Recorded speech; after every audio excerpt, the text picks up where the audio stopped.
to A Spot of Story with Danielle Grandinetti. Cozy up with your favorite beverage as we chat about sweet romance, thrilling suspense, and fascinating history. Perhaps you'll find your next read in one of these stories. On this episode of A Spot of Story, Echoes of History, we're stepping back into not the 1930s, but much, much farther back. Because today we're going to explore the original story of Aladdin and how it came to be the inspiration behind Undercover Wish, my Aladdin retelling. The original story was titled Aladdin and the Magic Lamp. We know it in its musical forms, particularly ones with actors like Robin Williams and Will Smith, which the music is some of my favorite parts about the story. But one of the reasons why I always liked the story, despite its cultural issues, was the a chance to see a main character who looked like me. I am dark haired, get me out in the sun, that Italian heritage comes out, and I get dark skinned. And seeing myself reflected in characters, it's such an important part of childhood. It's such an important part of adulthood to see ourselves represented in the stories we read, the stories we see, the stories we listen to. And for me, Aladdin has always held that special place in my heart because of that. Now, the retellings have never really been something that it's not my usual genre of choice. However, I wrote my first retelling in Heart of Beauty, which ended up being a Beauty and the Beast retelling. And ever since, I've wanted to write an Aladdin retelling. At the time, I even considered it for that particular book.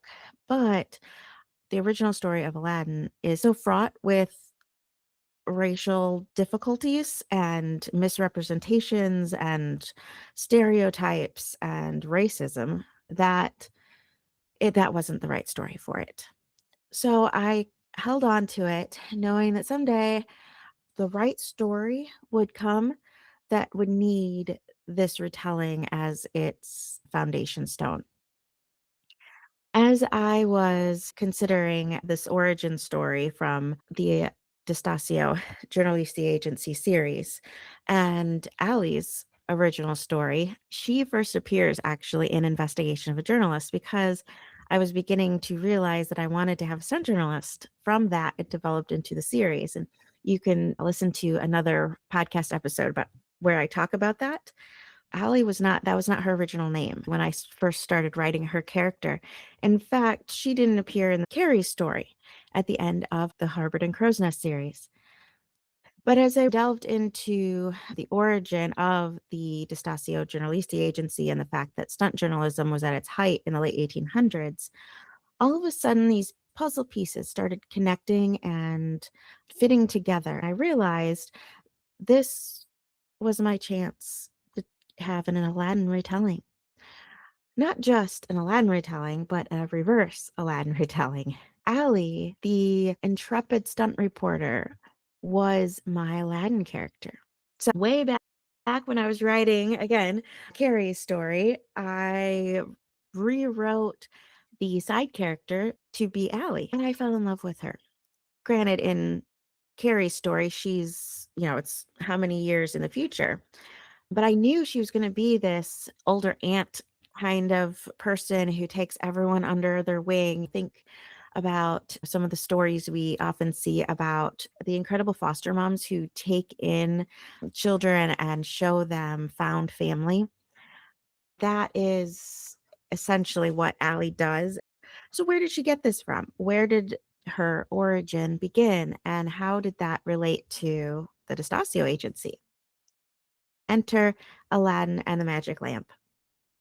If you're familiar with obviously the Robin Williams or Will Smith versions of the story, those are copyrighted. So I needed to go into the public domain version, which is much, much older, and dive into the original story. The common understanding is that Aladdin and the Magic Lamp is part of 1001 Arabian Nights, the story of the young woman who was facing death and needed to tell a story to keep herself alive. It is thought that this was one of those stories.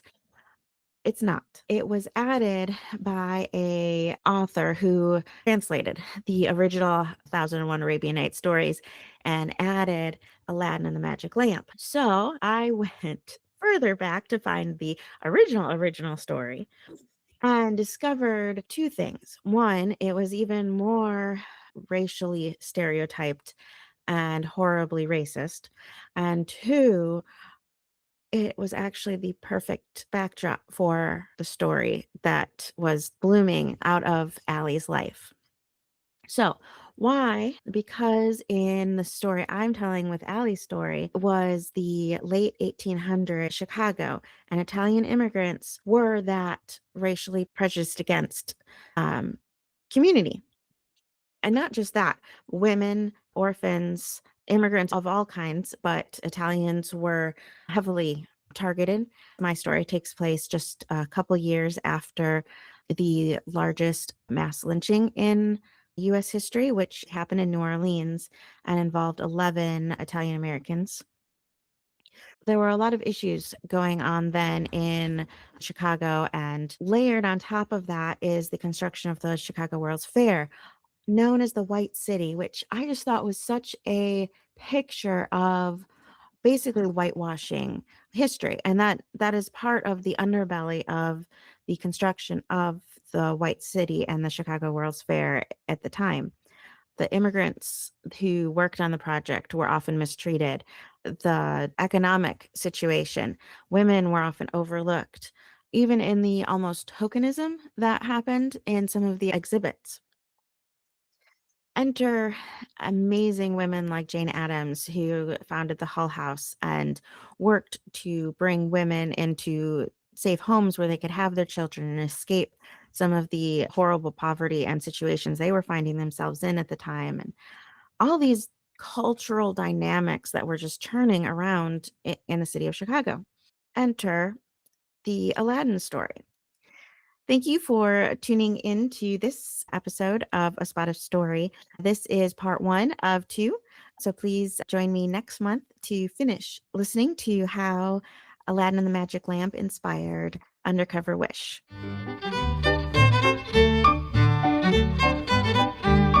Thank you for listening to A Spot of Story with Danielle Grandinetti. We hope you enjoyed today's conversation. Let us know by leaving a comment below, and be sure to subscribe so you don't miss an episode. Discover more information about today's book by visiting A Spot of Story online at daniellegrandinetti.com/podcast. Happy reading!